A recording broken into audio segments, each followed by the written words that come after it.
What have been some of the challenges, being out here at sea for so many consecutive days? Honestly, the only thing challenging has been like mental challenges, like trying to manage my sleep, stuff like that. So this was just part of one of many conversations I had with sailors last month when I was aboard the USS Abraham Lincoln, an aircraft carrier in the Arabian Sea.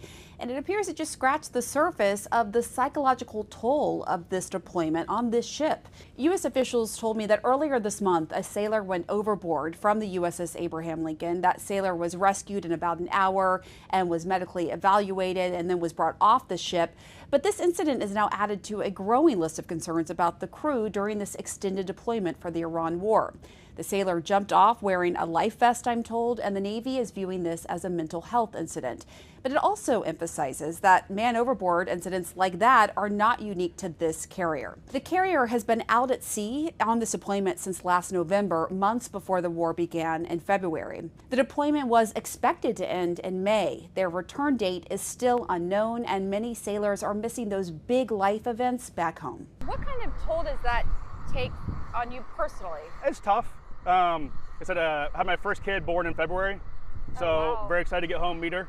You've never met your daughter? Nope. So she was born right around when this conflict started. Luckily, she was born February 6th, so I was able to get on FaceTime, watch the birth, talk to my wife before everything went down. One sailor's wife told the Navy Times her husband had been overextended for months before he tried to jump overboard. The Times reports that he's now in medical hold, and she says he's terrified it'll cost him his 13-year career. In a separate incident, a sailor pulled a shipmate back from the rail before the sailor could go overboard. The fact that it's happening during this deployment is not surprising, but I hate to say this, it's something that you might expect. You always try to lead turn these kinds of things. A U.S. official told me that the Navy's acting secretary met with sailors' families last week to hear their concerns directly. In a statement to CNN, the Navy said, quote, "We have not observed an increase in suicidal ideations or attempts aboard the ship.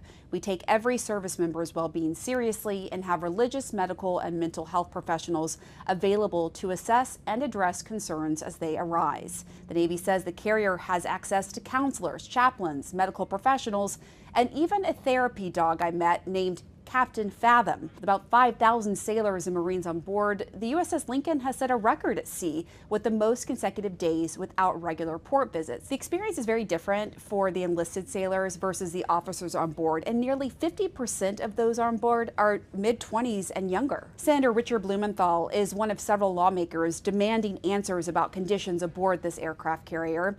An official told me that the USS George Washington is on its way to relieve the USS Abraham Lincoln, though couldn't provide specific timelines for when the rotation happens.